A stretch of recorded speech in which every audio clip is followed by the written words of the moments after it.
If you are hearing this, something inside you is quietly collapsing, and you know it. There is a specific kind of tired that sleep cannot fix.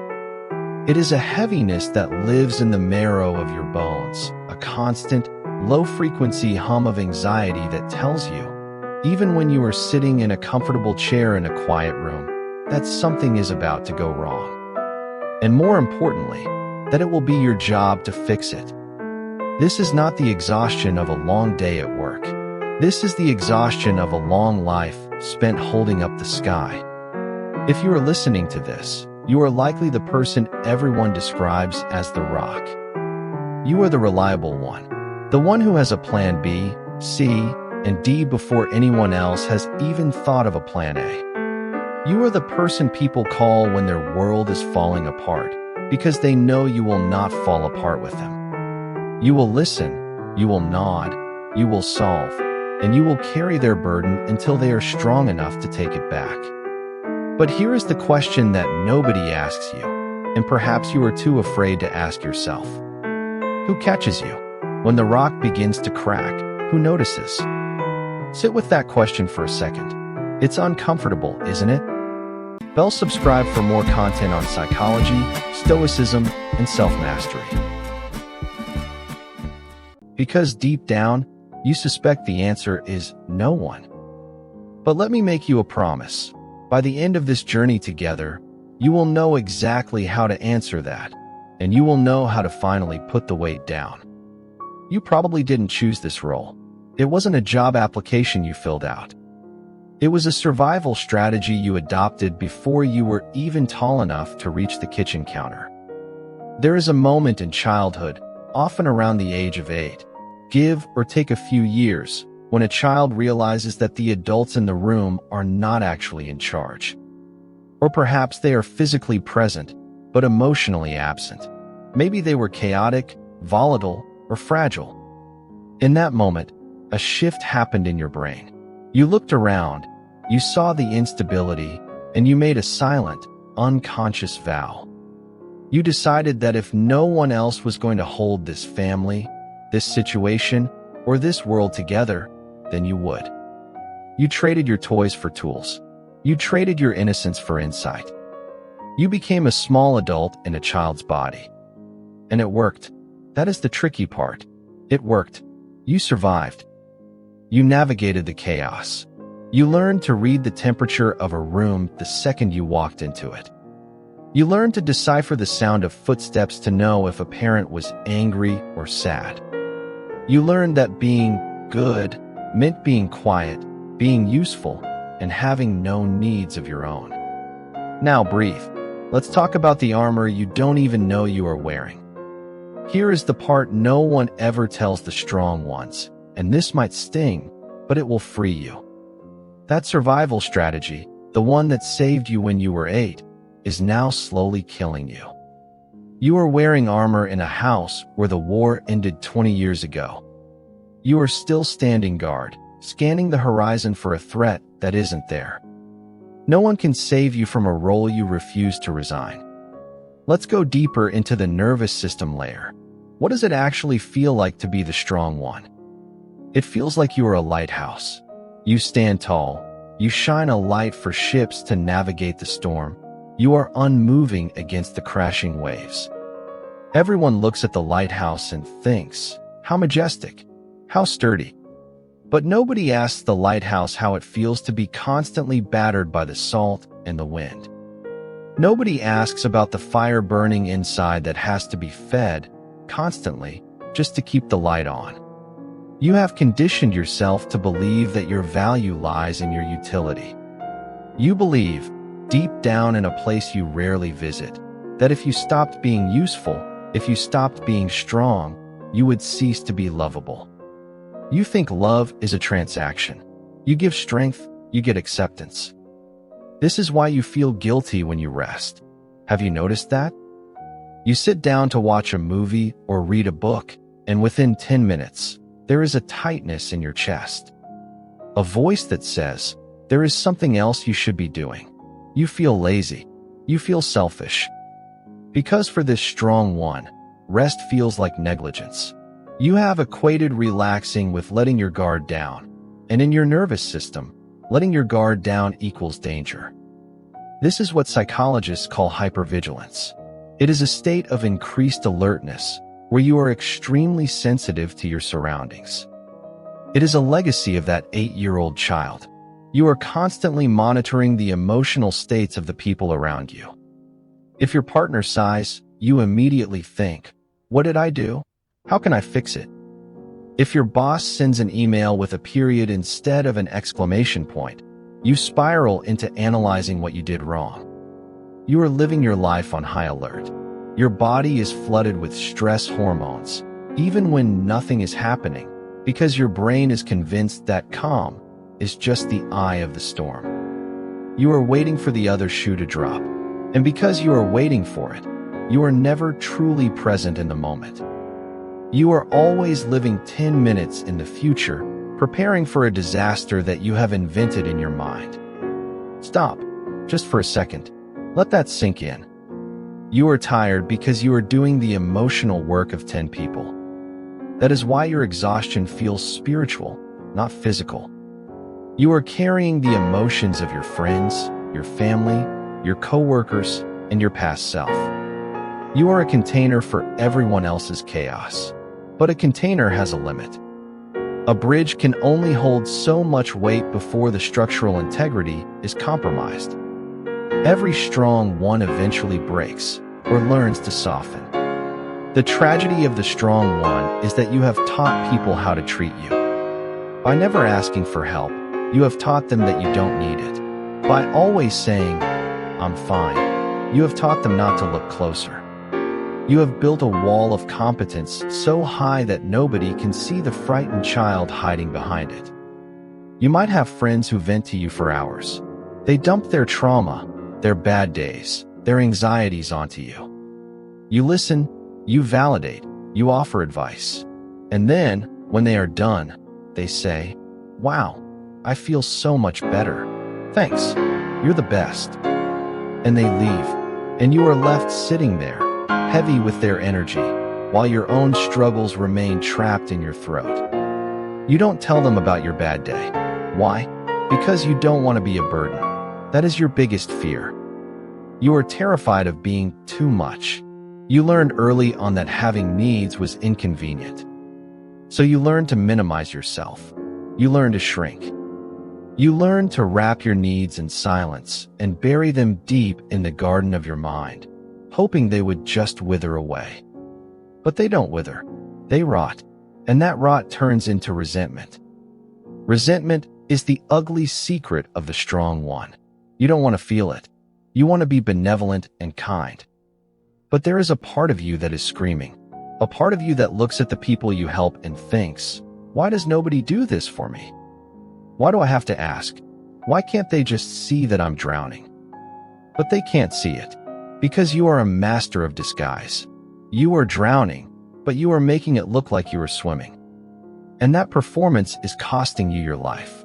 You are waving, not signaling for help. Let me tell you about a concept called overfunctioning. This is what you do. You overfunction so that others can underfunction. You pick up the slack. You remember the birthdays. You organize the trips. You anticipate the problems. And by doing this, you inadvertently prevent the people around you from growing up. You prevent them from learning how to carry their own weight. You think you are helping, but sometimes you are just enabling their helplessness because their helplessness validates your usefulness. It is a painful cycle. You crave connection, but your strength creates distance. True intimacy requires vulnerability. It requires showing your soft underbelly. It requires saying, "I am hurt. I am scared. I don't know what to do." But to you, those words taste like ash. They feel like failure.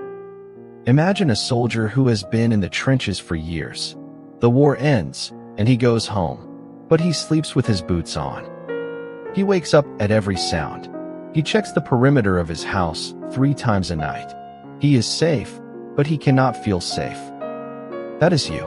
The crisis of your childhood is over. You are an adult now. You have agency.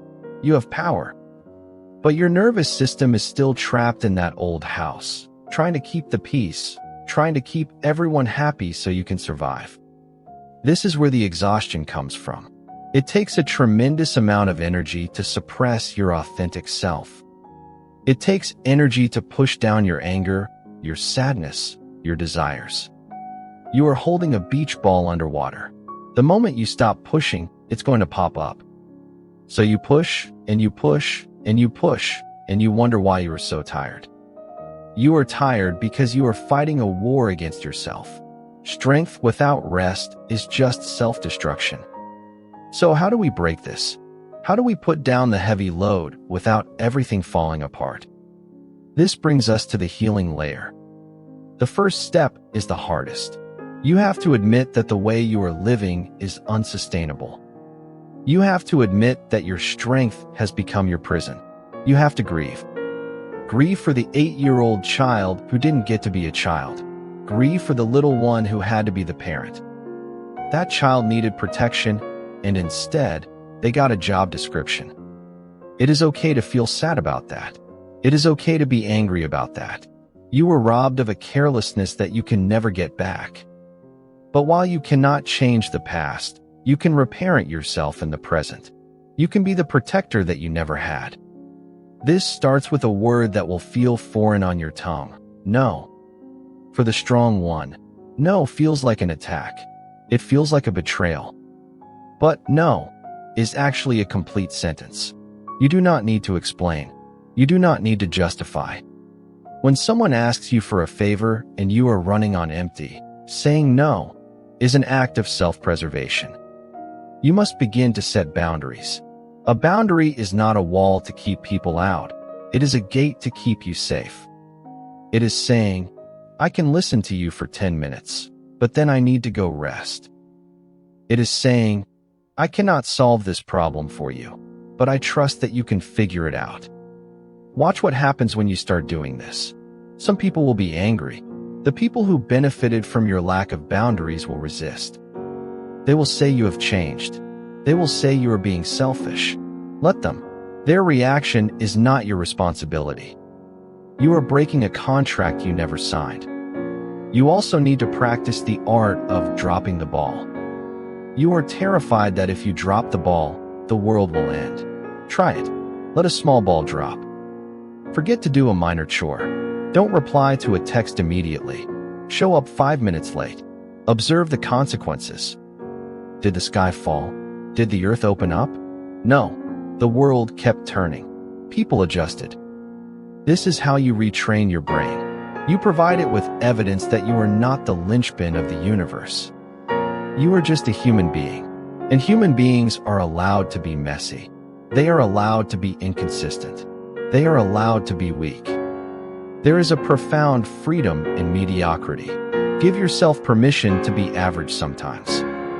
You don't have to be the best listener, the best employee, the best partner every single second of every single day. You can just be. We need to talk about the body. Your body has been keeping the score. All that tension, all that unexpressed emotion, it is stored in your shoulders, your jaw, your stomach. You cannot think your way out of this exhaustion. You have to feel your way out. You need to find ways to release the physical charge of hypervigilance. This might mean crying. Not the polite, silent tears you hide in the bathroom. I mean deep, guttural sobbing, the kind that shakes your ribs. That is the sound of your soul thawing out after a long winter. It might mean running, screaming into a pillow, or simply lying on the floor and feeling gravity hold you, reminding yourself that the ground is solid and you don't have to hold it up. And now, let's come up for air for a moment. You must learn to ask for help. And start small. Ask someone to pass you the salt. Ask someone to carry a bag for you. Ask someone for a hug. When you ask for help, you are giving someone else the gift of being useful. You are allowing them to love you. Remember how good it feels when you help others? Why do you deny them that feeling? Why do you hoard the role of the giver? Let yourself be the receiver. It is not weakness, it is balance. You are moving from a psychology of survival to a psychology of connection. Survival is lonely. It is you against the world. Connection is shared weight. It is realizing that we are pack animals, designed to lean on each other. There is a concept in Japanese culture called kintsugi. It is the art of repairing broken pottery with gold lacquer. The breakage and the repair are treated as part of the history of the object, rather than something to disguise. The bowl becomes more beautiful for having been broken. You are not broken. You are simply exhausted from trying to remain perfectly whole. It is time to let the cracks show. It is time to fill them with the gold of your own self-compassion. As you begin this journey of unburdening, you will feel strange. You will feel a void where the anxiety used to be. You might feel bored. You might wonder who you are if you aren't fixing something. This is the space where the real you grows. The real you is not a utility. The real you is not a trauma response. The real you is the person underneath the armor. The one who likes to paint, or walk in the woods, or listen to music, or just sit in silence and watch the dust motes dance in the sunlight. That person has been waiting for you for a long time. It is time to introduce yourself to them. Imagine a river. For years, you have been trying to be the dam.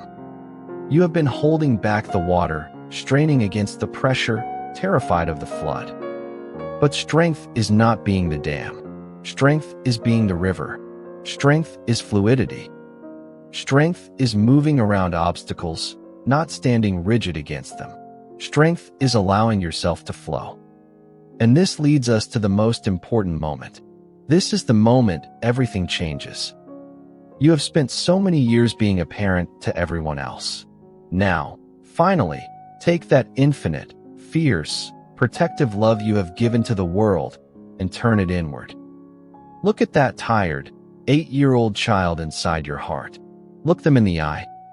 Tell them, you did a good job. You saved us. You were so brave. But the war is over now. You can put down the weapon. You can put down the shield. I am here now. I am the adult, and I will take care of us. This is the first breath of your new life. Feel the weight lift off your shoulders. It doesn't happen all at once. It happens layer by layer, day by day. But eventually, you will find that you are walking lighter. You will breathe deeper. You will realize that you don't have to earn your place on this earth. You have a right to be here simply because you exist. Remember the question we started with? Who catches you? The answer is you. And for the first time in your life, that is not a burden. It is a liberation.